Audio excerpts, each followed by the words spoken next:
My channel economics hub. Students, ये है आपका chapter 3 B elasticity of demand का लेक्चर नंबर 4। ओके, प्रीवियसली हमने इसके 3 ऑलरेडी लेक्चर्स कर चुके हैं और अब मैं आपके सामने आज लेकर आई हूँ लेक्चर नंबर 4। और इस लेक्चर नंबर 4 में I am going to start that the factors influencing the elasticity of demand. Factors के पहले हमने कल क्या किया था, लेक्चर नंबर 3 में हमने क्या किया था, what are the methods to measure the elasticity of demand. Hope so आपको उसमें सब कुछ समझ में आ गया होगा। तो अब हम लोग आज का नेक्स्ट टॉपिक स्टार्ट करते हैं। What are that those factors, there are many factors due to that elasticity of demand gets affected. Okay, so the first factor is nature of the commodity. Yes, nature of the commodity. By nature we can classify commodities as necessaries, comforts and luxury goods. Do underline because ये आपको समझना बहुत ज़रूरी है, क्योंकि example में कुछ भी नाम चेंज करके आएगा और हमें पूछेगा कि for this particular goods your demand में बी इलास्टिक और इन इलास्टिक, तो आपका कन्फ्यूज़न नहीं होना चाहिए, आपको प्रॉपर आंसर होना चाहिए। इसलिए आपको ये कॉन्सेप्ट समझना बहुत ज़रूरी है। It's very very important whether you have to write elastic और inelastic. Okay, so by the nature we can classify commodities as necessaries, comforts and luxury goods. अब आगे अंडरलाइन करो that demand for necessaries like food grains, medicines, textbooks, your answer will be demand will be relatively inelastic. Demand for necessaries, demand for food grains and medicines, textbooks, your demand will be relatively inelastic. Whether for the comforts and luxury goods like cars, perfumes, furniture, demand will be elastic, relatively elastic. How? Relatively inelastic means what? Means your relation is there but it is less, and elastic means it is more related. Demand is more related. Less related, inelastic means demand is less related. Okay, so for the necessary goods like food grains and all, हमारा कैसा रहता है, demand कैसा रहता है, inelastic रहता है। But for the luxury goods, cars, perfumes, furniture, कैसा रहता है हमारा डिमांड, इलास्टिक रहता है। Like for example you are having the pen, आप पेन ले रहे हो फॉर एग्जांपल, एंड आप एग्जाम में आपको पेन की ज़रूरत है और आपकी इंक ख़त्म हो गई, उस टाइम पे कुछ भी प्राइस हो you have to buy, because वो बहुत रिलेटेड है, मोर नीड है उस टाइम पे, it is elastic.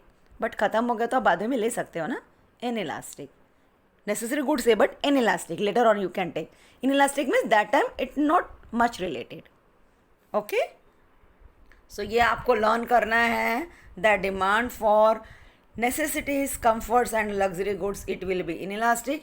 With the demand for luxury goods, furniture, perfume, example, demand is relatively elastic. Okay, now next is availability of substitutes. Yes, demand for a commodity will be more elastic. Demand for a commodity will be more elastic if its close substitutes are available in the market. Correct. Elasticity means our responsiveness changes. Yes, so if the demand for commodity will be more elastic if its close substitutes are available in the market, for example lemon juice, sugar cane juice, etc., but commodities having no close substitute like salt, the demand will be inelastic. Clear? Demand for substitute goods elastic, but demand for like commodities no close substitute, it will be inelastic. Underline करो, ये सब MCQs में आता ही आता है। Now third, number of uses. Single use goods have more or less elastic, answer will be less elastic. But multi-purpose use, सीधी सी बात है, it is more related, it have more elastic goods, example coal, electricity, etc. Okay, so you have to underline these all. You have to underline coal, electricity. This is the example of number of uses of what, multi-purpose uses. अगर exam में आता है write two examples which is related to multi-purpose uses, so you have to write coal, electricity. Okay, and for this the demand will be elastic. Now the next is habits. Yes, habits make demand for certain goods relatively मैंने बोला ना, जब हमको ज़्यादा नहीं रहता तो वहाँ पे हम क्या लिखेंगे, in elastic. For example addicted goods, drugs etcetera. Yes, ये हमारे लिए इतना ज़रूरी भी नहीं होता है, तो it is inelastic. Durability. The demand for durable goods is elastic. Yes, durability होता है ना. For example furniture, washing machine. Durable example of durability goods, furniture, washing machine etcetera. But demand for perishable goods it is inelastic. सीधी सी बात है, perishable goods बहुत ज़्यादा time तक नहीं चलता है, तो demand for it is inelastic. For example milk, vegetables etcetera. These all questions will come for MCQs. Complementary goods. The demand for a commodity which is used in conjunction with other commodities to satisfy a single want. Complementary goods क्या होता है, ये मैंने आपको बहुत अच्छे से explain किया है. Yes, with other commodities to satisfy a single want is relatively inelastic. The demand for complementary goods. अगर question आता है the demand for complementary goods, demand is relatively elastic और inelastic, तो you learn it is in elastic. देखो एक चीज़ ध्यान में दिमाग में बैठा के रखो, स्टूडेंट्स को हमेशा कन्फ्यूजन होता है कि हम इलास्टिक कब लिखें और इन इलास्टिक कब लिखें. तो जब ज़्यादा ज़रूरत नहीं रहता तो इन इलास्टिक, बहुत ज़्यादा टाइम तो रिलेशन है, बट मोर रिलेशन है तो इलास्टिक. नेसेसरी गुड्स का हम अकॉर्डिंग टू हम खरीदते ही हैं, in elastic. But her durable goods हम हमेशा नहीं खरीदते, तो it is elastic. Example of fall in price of the mobile handset may lead to rise in the demand for SIM cards. So it is inelastic. Okay. Now the sixth point is over. Now question point number 7, income of the consumer. Yes, demand for goods is usually inelastic. Demand for goods कैसा रहता है, inelastic रहता है. But if the consumer has high income, the demand pattern of a very rich and extremely poor person is rarely attracted by significant changes in the price. Yes, income of the consumer play a very important role. Sometimes if we are not having the income, हम ज़रूरत की चीज़ें भी नहीं खरीद पाते हैं, और if we are having income, कुछ भी चीज़ हो, we are ready to buy. तो income play a very important role. Now urgency of needs. Yes, कब किस चीज़ की ज़्यादा ज़रूरत है. Goods which are urgently needed will have relatively inelastic demand. इतना ध्यान में रखो, कभी भी जो भी एग्जांपल आए पर उसका देखो ज़रूरत, उसकी ज़रूरत कैसी है, ज़्यादा ज़रूरत है, डिमांड अर्जेंट है, it is always inelastic. For example medicines. But luxury goods which are less user urgent have relatively elastic. Relatively, always use the word relatively elastic or inelastic. If it is very urgent, then it is inelastic. If it is not so much urgent, then it is relatively elastic. Relation तो रहेगा लेकिन थोड़ा सा कम रहेगा. Okay, it is relatively elastic. और जब ज़्यादा relation रहेगा, जब अर्जेंट रहेगा तो कैसा हो जाएगा, रिलेटिवली इन इलास्टिक. मतलब कुछ भी हो, हमें खरीदना ही है. Okay. Now time period. Elasticity of demand is always related to a period of time. It varies with the length of the time period. Generally speaking, longer the duration of the period, greater will be the elasticity. Period जितना longer रहेगा, elasticity उतनी ही ज़्यादा रहेगी. And vice versa. This is because the consumer can change the consumption habits in the long run in favor of cheaper substitutes of the commodities. Yes or no? मुझे सारे substitutes available हैं, तो मुझे पता है ना कौन सा मेरे को किस टाइम पे कैसा क्या ज़रूरत है. तो ज़रूरी नहीं कि जो आज मेरे लिए रिलेटिवली इलास्टिक है, कल कोई रिलेटिवली इन इलास्टिक ना हो. Example, there are many soaps, many soft drinks, many biscuits, many toothpastes. Depends on our use. Okay, so determinate समझ में आया. अब हम लोग चलते हैं next, importance of elasticity of demand. Yes, why elasticity? What is the meaning of elasticity? A responsiveness change. जब कुछ भी होता है तो हमारा परसेंटेज कितना चेंज आ रहा है, ये हमको इम्पॉर्टेंट क्यों है. Why the important? What is the importance of the elasticity of demand?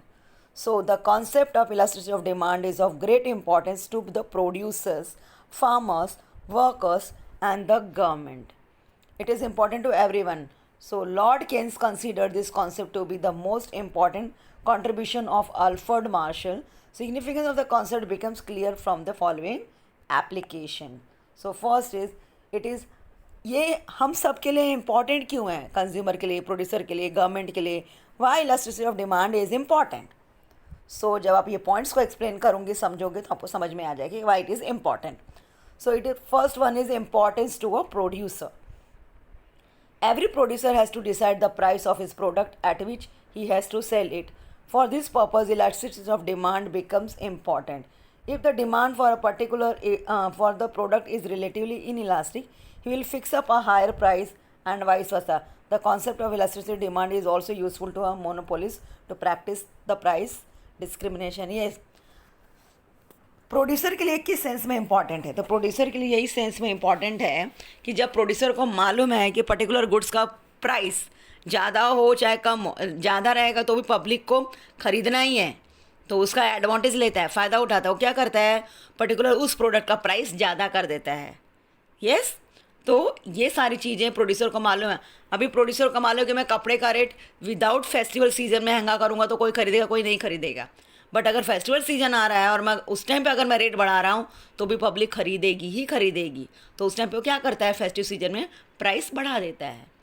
So there are many factors जिसको प्रोड्यूसर स्टडी करता है एंड अकॉर्डिंग टू दैट वो अपना टाइम टेबल, अपना प्राइस बढ़ाता है या कम करता है. So in this sense it is important to producers. Okay, and now how it is important to the government. So taxation policy of the government is based on the concept of elasticity of demand. Those commodities whose demand is relatively inelastic will be taxed more because it will not affect their demand much and vice versa. Yes, government को भी मालूम है कि जिसका demand inelastic है उसको क्या किया जाएगा? ज़्यादा टैक्स लगाया जाएगा. For example AC, cooler, fridge, पता है जब कस्टमर को पसंद आया है तो लेगा ही, भले रेट ज़्यादा रहे. यस और नो? सो इस तरह देर आर मेनी थिंग्स जिसको गवर्नमेंट कम रेट पे कर, ज़्यादा भी रेट करती है और कम रेट पे करती है. कम रेट लाइक बेसिक नीड्स, तो उस पर गवर्नमेंट ज़्यादा नहीं चार्ज करेगी. सो elasticity of demand is also useful to the government in order to fix taxation and all.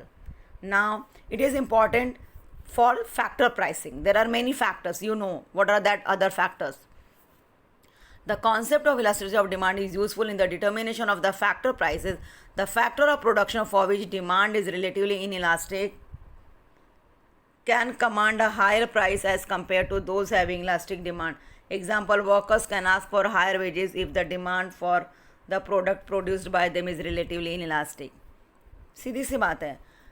Well, ये जो भी वर्कर है वो काम कर रहा है, इलेक्ट्रिसिटी डिपार्टमेंट में काम कर रहा है, और अगर वहाँ पे कुछ शॉर्ट सर्किट हो गया, सामने वाले को, वर्कर को ये बात पता है कि अगर मैं ये काम नहीं बनाऊँगा पूरी सिटी को इलेक्ट्रिसिटी सप्लाई नहीं होगी, तो उस बात पे वो लोग स्टिक हो सकते हैं कि आप हमारा सैलरी बढ़ाओ, हम आपका काम करके देंगे.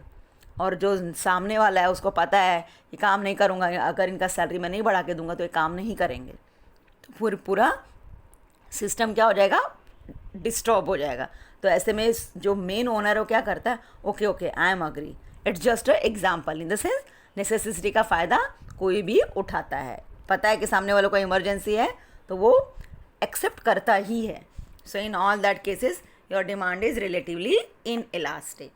ओके, नाउ अभी फोर्थ है importance in foreign trade. Yes, the concept of elasticity of demand is useful to determine terms and conditions in foreign trade.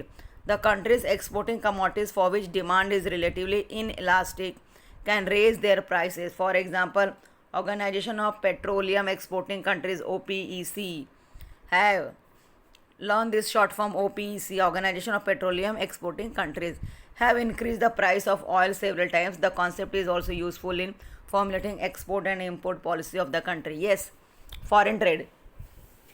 हमारी गवर्नमेंट पेट्रोल लेती है, पेट्रोल इंपोर्ट होता है. अब जहाँ से पेट्रोल आता है वहाँ की कंट्री को पता है कि अगर मैं कितना भी प्राइस बढ़ाऊँ, इंडिया को ज़रूरत है, तो इंडिया तो हर हाल में पेट्रोल लेगी. तो क्या करेगा? प्राइस क्या करता है? पेट्रोल का बढ़ा देता है, क्योंकि डिमांड क्या है? इनइलास्टिक. यस, इमरजेंसी तो बढ़ा के ही देगा, तो चाहे जो भी हो तो हमको देना ही पड़ेगा गवर्नमेंट को, whatever is the price. So in such cases elasticity of demand is very important to study all this concepts. Okay, then next है public utilities. Next point is public utilities. In case of public utilities like railways which have an inelastic demand, क्योंकि अगर train बंद हो जाएगी तो आप नहीं जा पाओगे ना. Yes, इनइलास्टिक हुआ ना, government can either subsidize or nationalize them to avoid consumers exploitation. But कुछ एक्सेप्शंस होता है जहाँ पे गवर्नमेंट थोड़ा देखती है कि भाई बहुत ज़्यादा नहीं करने का है, टू अवॉइड एक्सप्लॉयटेशन। रेट क्या रहता है, रीजनेबल रहता है, ना कि एकदम से रेट बढ़ा के रखे। तो यहाँ पे रेट क्या रहता है, कम रहता है। in proportion of expenditure. If the proportion of expenditure in a person's income is small, then demand for product is relatively elastic. ध्यान में रखना, अगर पर्सन का इनकम क्या है, कम है, तो डिमांड कैसा रहेगा, रिलेटिवली इन इलास्टिक रहेगा, क्योंकि वो ज़रूरत की चीज़ों को ही खरीदेगा। Yes, so for example newspapers, if the proportion of the expenditure is large, then demand for the product is relatively elastic. और इनकम ज़्यादा है तो भाई हर एक चीज़ के लिए हमारा रिलेशन रहता ही है। So demand is elastic. Okay. So proportion of expenditure is clear. ये सारी चीज़ें याद करके रखना, बिकॉज एग्जाम पूछा जाता है न्यूज़पेपर इलास्टिक और inelastic. So example, so answer is elastic. Clear? These all things you have to keep in mind. और इसी के साथ हमारा ये चैप्टर ख़त्म होता है और अब हम लोग आ जाते हैं इसके एक्सरसाइज पे, राइट?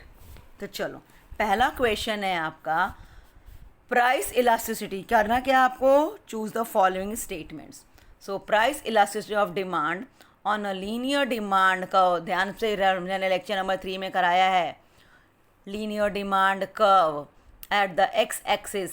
आंसर आपका क्या होगा, price elasticity of demand on a linear में मतलब सारा एक तरह एक्स एक्सिस पे क्या रहता है, ऊपर की तरफ ए है, नीचे की तरफ बी है। So your answer will be, what will be your answer? Your answer will be 0. Underline करो 0 को। Okay. Now second, price elasticity of demand on a linear demand curve at the y-axis is equal to, linear demand curve बताओ, is equal to क्या होगा, ऊपर का point याद आ रहा है, A is equal to infinity. So your answer is infinity. Now third, demand curve is parallel to X axis in case of, चलो मैंने करवाया है ना, डिमांड कर्व पैरेलल है, हॉरिजॉन्टल है, हाइपरबोला है, याद आया कुछ? So question number third, demand curve is parallel to X axis in case of, yes, answer is perfectly elastic demand. What? Perfectly elastic demand. Now question number 4, when percentage change in quantity demanded is more than the, yes, percentage change in, जब हमारा percentage change होता है, responsiveness change in quantity demanded due to change in the price, so the demand curve क्या रहेगा, flatter, steeper, hyperbola. So your answer is flatter. Now next is when ED is equal to 0 in case of, कब हमारा ED 0 होता है, जब हमारा किसी भी चीज़ से रिलेशन नहीं होता। हमारा 0 कब होता है, नेसेसिटीज़ के टाइम पे, क्योंकि उस वक्त हमारा जो भी है, हमारी नेसेसिटीज़ हमारे लिए बहुत इंपॉर्टेंट होती है। सो दैट टाइम कुछ भी प्राइस रहे, वी हैव टू बाय। तो E D is equal to क्या रहेगा, हमारा 0 रहेगा। ओके, अब आता है question number 2, that is give economic terms. So give economic terms में आपका है number 1, degree of responsiveness of quantity demanded to a change in income only. देखो आ गया चेंज इन इनकम, CF, याद आया, चेंज इन इनकम ओनली कहाँ पे आता है, मैंने करवाया है types of elasticity, price, income, cross, तो उसका क्या नाम आएगा, तो answer will be income elasticity of demand, income elasticity of demand. Now question number 2, degree of responsiveness of a change in quantity demanded of one commodity, आ रहा है change एक कमोडिटी की वजह से due to change in the price of another commodity. कुछ याद आया, कहाँ चेंज होता है, एक प्राइस के चेंज होने की वजह से, yes, cross elasticity of demand. What? Cross elasticity of demand. Now third, degree of responsiveness of a change of a quantity demanded of a goods to a change in price. यहाँ पे change हो रहा है demand के goods में, क्यों? Price के वजह से। तो हमारा इसका आंसर क्या रहेगा? कब चेंज होता है, कब ये चेंजेस आता है? यस, जब प्राइस में चेंज आता है, बाकी सेम रहता है। तो ये answer is price elasticity of demand. Clear? Price elasticity of demand. Now fourth is elasticity resulting from infinite change in quantity demanded. Yes, infinite change. Types of price elasticity. कुछ याद आया? First PPU, RR, perfectly elasticity. Number 4 is perfectly elasticity. Okay. Now number 5. Elasticity resulting from a proportionate change. Yes, a proportionate change in the quantity demanded due to a proportionate change in price. तो इसका answer क्या होगा? Equal changes आ रहा है ना। 5 types of price elasticity मैंने पढ़ाया है। कब होता है? Due to change in price, उतना ही चेंज डिमांड में आ रहा है, मतलब सेम आ रहा है। तो यहाँ पे कौन सा आंसर आएगा? Yes, unitary elasticity. The answer is unitary elasticity. Okay. Now, complete the correlation. Complete the correlation. Your answer is first perfectly elasticity of demand. ED is equal to infinite. Then आपका ED is equal dash, then ED is equal to 0। तो यहाँ पे आपका answer क्या आएगा? देखो, perfectly elasticity of demand में बच्चे कोरिलेशन में कंफ्यूज होते हैं। What is the meaning of correlation? मतलब यहाँ पे ये जो आंसर लिखा है, अगर इसका यहाँ पे रिलेशन है तो इसके साथ पे यहाँ पे क्या आंसर आएगा? So that you have to find out. तो अगर ED इज इक्वल टू 0, तो ED इज इक्वल टू 0 कब होता है हमारा? कब हम लिखते हैं ED is equal to 0? Perfectly PPURR। पहला है परफेक्टली इलास्टिक, दूसरा है perfectly inelastic. Types of price elasticity का सेकेंड परफेक्टली इन इलास्टिक, इसलिए मैंने आप लोगों को दिया था PPURR करके, आप लोग लर्न करो। सारे ऑब्जेक्टिव्स हैं इसे। तो यहाँ पे आपका आंसर आएगा perfectly in elastic demand. Perfectly in elastic demand, इस बॉक्स में आपका ये आंसर आएगा। Now second is rectangular hyperbola. कब होता है, कहाँ पे होता है? PPUU में आता है हमारा rectangular hyperbola. That is unitary elastic demand. Unitary elastic demand. Now question number 3, straight line demand curve. आपको पता है स्ट्रेट लाइन डिमांड कर्व का अगर आंसर लीनियर डिमांड कर्व है, तो नॉन लीनियर डिमांड कर्व में हमने क्या डाला था? नॉन लीनियर डिमांड में क्या रहता है? बोलो। नॉन लीनियर डिमांड में हमारा आंसर रहता है कर्व्ड लाइन डिमांड कर्व, या तो टेंजेंट लाइन डिमांड कर्व। क्या? टेंजेंट। क्या लिखोगे आप? टेंजेंट लाइन डिमांड कर्व, और you can write curved line demand curve. Okay. Now number 4, yes, pen and ink. तो यहाँ पे आंसर क्या है? अगर टी एंड कॉफ़ी सब्सिट्यूट है तो पेन एंड इंक क्या है? सीधी सी बात है, pen and ink complementary goods है। क्या है? Complementary goods. Okay. Now number 5, ratio method का फॉर्मूला अगर ये है, then ED is equal to lower segment upper upper segment में, तो ये किसका फॉर्मूला है? यस, ये ज्योमेट्रिकल मेथड का फॉर्मूला है। लोअर सेगमेंट पता है ना, ज्योमेट्रिकल मेथड में लीनियर मेथड और नॉन लीनियर मेथड। तो हमारा अगर रेशियो मेथड का ये फॉर्मूला दिया है तो सीधी सी बात है ज्योमेट्रिकल मेथड का यही फॉर्मूला रहेगा। तो यहाँ पे आपका आंसर आएगा ज्योमेट्रिकल मेथड। ओके। तो ये सारे आपके क्लियर हो गए। अब हम लोग चलते हैं नेक्स्ट पे, that is assertion and reasoning पे। हम लोग कहाँ चलते हैं? Assertion and reasoning. What is the meaning of assertion and reasoning? The meaning of assertion reasoning मतलब कहीं ना कहीं दोनों में कुछ रिलेशन होता है। बट क्या वो राइट है या रॉन्ग है ये आपको फाइंड आउट करना पड़ता है. Okay, so first question is assertion, that is A. Elasticity of demand explains that one variable is influenced by another variable. मैंने आपको बताया था जब मैंने आपको कॉन्सेप्ट एक्सप्लेन किया था इलास्टिसिटी का कि यहाँ पे क्या है कि elasticity of demand is what explains that एक वेरिएबल का असर दूसरे पे पड़ता ही है. One variable is influenced by another variable and reasoning is that the concept of elasticity of demand indicates the effect of price and changes in other factors on demand. अब the thing is that दोनों right है A और R या दोनों में से कोई एक राइट है, ये आपको बताना है. तो हमारा करेक्ट आंसर इसका क्या होगा वो आपको बताना है. तो हमारा करेक्ट आंसर इसका ये होगा कि देखो ये भी बात सही है कि elasticity of demand explain that one variable influenced by another variable, that is right, ये हमने पढ़ा है. और ये भी बात सही है कि the concept of elasticity of demand is indicates the effect of the price. So the your answer is both A and R are right, are true, but R is the correct explanation of A. 1 minute. Your answer is both A and R are true, क्योंकि दोनों statement सही हैं, लेकिन are क्या है ना ज़्यादा सही है. Y?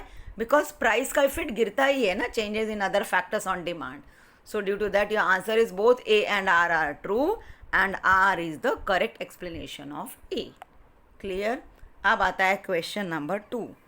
That is a change in the quantity demanded of one commodity due to a change in the price of other commodity is cross elasticity. सही बात है. Yes, ये statement एकदम बराबर है assertion. अभी reasoning क्या है?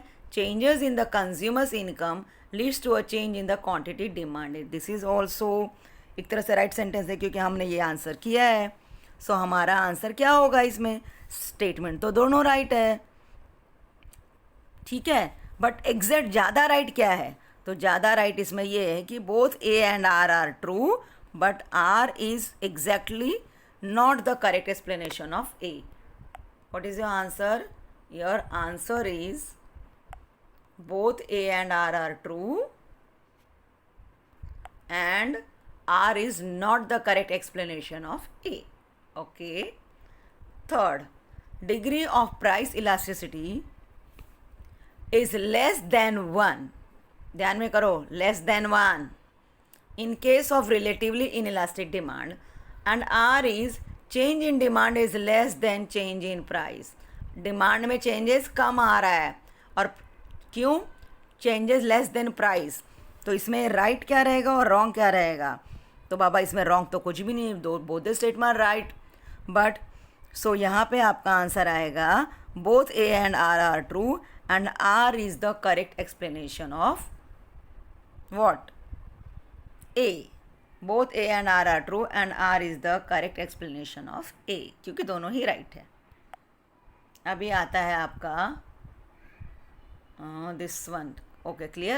Now distinguish between relatively elastic, relatively inelastic, perfectly elastic demand and perfectly inelastic demand. जब मैंने लेसन एक्सप्लेन किया था उस टाइम पे आपको मैंने डिस्टिंग्विश के पॉइंट भी साथ में एक्सप्लेन किए थे, तो इसके लिए आप मेरा पीछे का लेक्चर्स देख सकते हो, तो पूरा आपको क्लियर रहेगा. Then too if you want तो मैं थोड़ा सा इस सेंटेंसेस को रिपीट कर दे रही हूँ. Relatively elastic and relatively inelastic. So here your first point will be meaning. मैंने हमेशा बोला है जब भी आप डिस्टिंग्विश लिखो first point will be meaning होना चाहिए, सेकेंड पॉइंट डेफिनेशन होना चाहिए. अगर डेफिनेशन नहीं है then you can use another point but you have to give the number 2, then only you are going to get the proper marks. This is the rule of economics. Okay, so relatively elastic and relatively inelastic. So number 1 first point is meaning. तो चलो पहले हम आपका आ जाता है relatively elastic and second है relatively inelastic. So first point meaning is that when the proportionate change in the price of a commodity brings about greater than a proportionate change in its quantity demanded, the demand is said to be relatively elastic. अब आता relatively inelastic. when the proportionate change in the price of the commodity brings about lesser than proportionate change in its quantity demanded, the demand is said to be relatively inelastic. Now second is numerical value. Second point is numerical value. So first relatively elastic का. In the case of relatively elastic demand, the numerical value of the elasticity of demand is greater than 1. सीधी सी बात, relatively elastic में हमारा value कितना है, greater than 1 ही रहता है. But in the case of relatively inelastic, the numerical value of demand, elasticity of demand is lesser than 1. Okay? Now, अभी हमारा सेकेंड पॉइंट है, सेकेंड क्वेश्चन है perfectly elastic demand and perfectly in elastic demand. ये सीधा सीधा दिया हुआ है बुक में, आप इसका अच्छे से क्वेश्चन कर सकते हो, मैंने एक्सप्लेन किया है. अभी आता है answer the following, explain the factors influencing, everything is given. Explain the total outlay method, वो भी समझ में आया आपको. Explain the importance of elasticity of demand, everything is clearly given point wise, you can do. अब आता है the very important question, that is question number 7. Students, ये क्वेश्चन लास्ट ईयर का बोर्ड एग्जाम में 4 मार्क्स में आया था. 4 marks के जो भी क्वेश्चंस आते हैं, जब आप 1.5 पेज 2 पेज लिखते हो, तब जाकर आपको उसमें से 2.5 1.5 या बहुत अच्छा लिखा तो 3 मिलता है. और यहाँ पे सिर्फ एक एक पॉइंट आपको लिखने का है and easily you can score 4 marks. ये लास्ट ईयर के पेपर में ये ग्राफ 4 मार्क्स में आया है. So do it properly. मैं बार बार बोल रही हूँ, जो types of elasticity of demand है and types of price elasticity of demand, there are 5 diagrams. हर एक चीज़ आपके माइंड में बहुत अच्छे से थॉरली प्रिपेयर होना चाहिए. ओके, तो अब आप इस डायग्राम को देखो. आपको डायग्राम को देखकर क्या समझ में आ रहा है वो आप मुझे बताओ. ये हमारा डायग्राम किस चीज़ का है? There are 5 types of diagram, PPURR. So ये फर्स्ट डायग्राम किसका है? द फर्स्ट डायग्राम इज, देखो यहाँ पे ये हमारा कहाँ पे जा रहा है?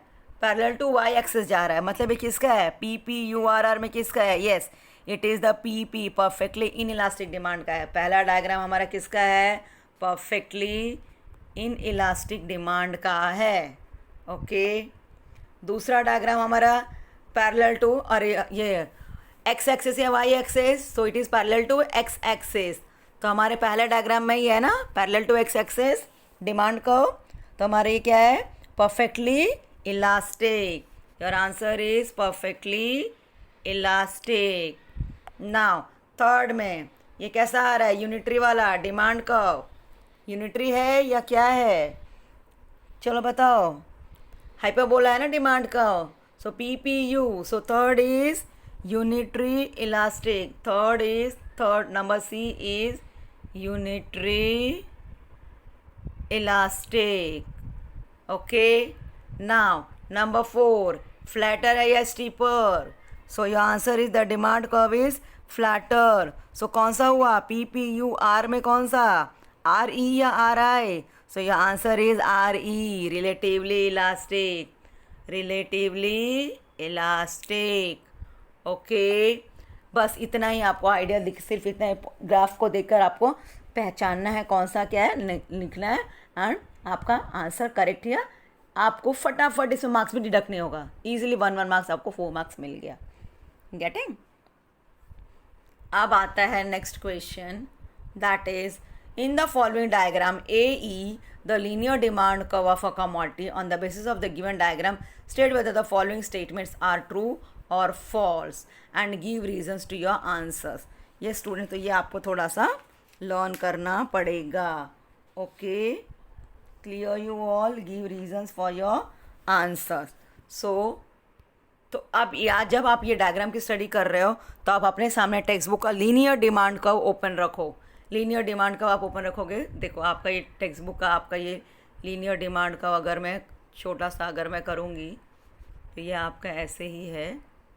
ओके, वेट, एक बार मैं थोड़ा सा इसको बना लूँ ताकि आपका माइंड क्लियर हो जाए, तो आपको वो इजी पड़ेगा. समझो, it is this one. So the tangent point is A and it is B, then your ED is equal to infinite. ED is equal to infinite. ED is equal to infinite. then आपका है P1, P1 में आपका है ED is equal to more than 1, then आपका है P में आपका it is equal to 1, then आपका है P1, it is 1 minute, yes,